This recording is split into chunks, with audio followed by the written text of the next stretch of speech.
Dobrodošli, ovo je posljednji video u nizu u kome predstavljamo Medeli AKX10, a sada ćemo govoriti o operativnom sistemu klavijature, meniju, kao i dugmićima i dodatnim opcijama. U osnovi, gornji panel ove klavijature je veoma poznat. Vidjeli ste to i na drugim klavijaturama, poput Korga i pogotovo Yamahe. 3 intro, 3 ending, 4 varijacije i 4 prelaza sa jednim breakom, reklo bi se klasičan setup na koji smo svi navikli.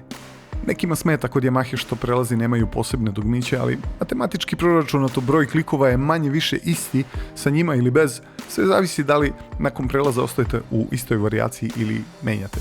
Tako da je sve stvar navike. Veoma dobra stvar je što su dugmići za transpose i oktave grupisani, što je recimo na Yamaha SX pomalo nelogično razdvojeno i stavljeno odmah pored dugmića za tempo, što rezultuje čestim mešanjem ova dva u mraku. Svakako, jako je dobro što su svi dugmići sa LED lampicom pa sijaju, pa nakon što vrlo brzo upamtite njihov položaj, čak i u mraku možete znati šta stiskate. Neprocjenjivo zaista. Tempo dugmići su ovdje sa leve strane, tačno gdje i treba, na dohvat leve ruke, a svakako nakon što jednom pritisnete tempo dugme, točkić može da nastavi dalje podešavanje. Tempo se također može podešavati i na jednom od ova 3 digitalna potenciometra, što je izvrsna opcija jer je uvijek dostupan bez potrebe da se pritisne dugme pre toga. AKX10 snima oboje audio MP3 i Wave, kao i MIDI file u zavisnosti od toga koji smo rekorder uključili. Snimanje je zaista jednostavno i veoma brzo mu se pristupa na ova dva dugmeta ovdje. Slično kao i kod Yamahe, imate ovo shortcut dugme koje pritisnete, a onda pritisnete bilo koje drugo dugme i operativni sistem vas odvede odmah na to mesto u podešavanjima, pa ne morate pamtiti gdje se šta nalazi, već prosto sa 2 klika nađete sve što vam treba. Evo recimo podešavanje ovih potenciometara ovdje i ova 3 dugmića ovdje levo. Kada smo već kod ovih dugmića, oni mogu da rade različite stvari koje sami podesite. Recimo style reset ako pevač ispadne iz ritma, nije da se to dešava, ali nije zgoreg imati. Pa recimo isključivanje dinamike na dugme, veoma brzo i korisno. Ili recimo zaključavanje modulation bendera na ovom dugmetu ovdje, što može biti korisno za boje kojima se menja karakter filterom ako se bender pomera gore ili dole.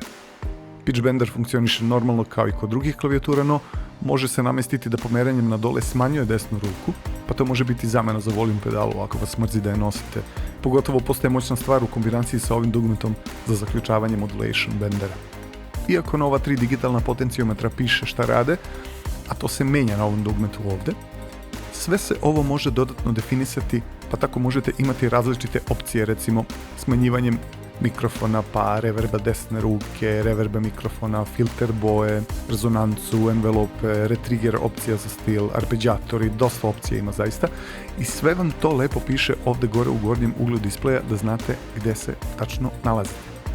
Kad smo kod displeja, on nudi mnogo korisnih informacija, a što je najvažnije, vrlo je jednostavno organizovan i sve se na njemu može kliknuti, recimo ova mala ikonica da promenite između Style Play i Song Play, a to se naravno može i na dugmićima ovdje levo.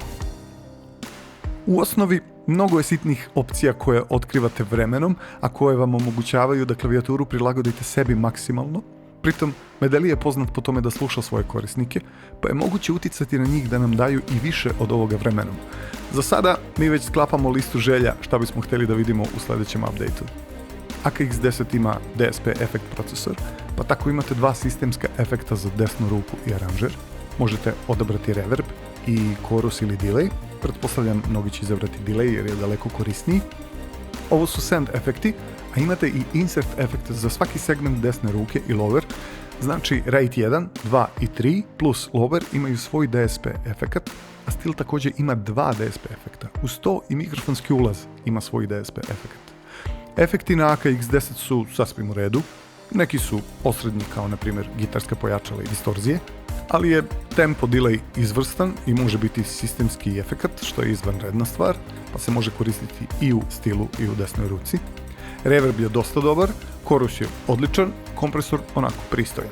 Za svaki efekt u listi možete snimiti i svoj preset, pa tako brzo pristupiti svojim omiljenim podešavanjima. Mikser je veoma jednostavan i pregledan, mute dugmići su veliki i lako im se prilazi ako želite da isključite neke delove aranžmana dok svirate. A svakako možete ih isključivati i na ovim digitalnim potenciometrima, pa ćete prostim okretanjem birati koliko toga vam svira u stilu, osim bubnja i basa. I svakako, interesantna opcija je menjanje boja displeja i LED lampica, kao i nivoa osvjetljenja displeja. Imate nekoliko da birate u zavisnosti od lokacije gdje se nalazite i ambijentalnog osvjetljenja. A ima i ova pomalo smiješna svetla sa donje strane koja možete uključiti ako vam je dosadno na svirci ili da fascinirate decu na nekom rođendanu ili svadbi. Šalu na stranu, ove color opcije su veoma korisne i kao što sam već ranije pomenuo, daleko skuplje klavijature nemaju ništa slično, čak ni brightness display. Poštovane kolege, dragi prijatelji, to bi bilo to vezano za predstavljanje Medeli AKX10. Ovo naravno nije ni izbliza sve ono što vas čeka s ovom klavijaturom, ali uskoro ćemo predstaviti Dynamic set za Medeli AKX10 i tu ćemo da otključamo gotovo sve što ova pristupačna, ali veoma moćna klavijatura ima da ponudi. Do tada, veliki pozdrav i ćao!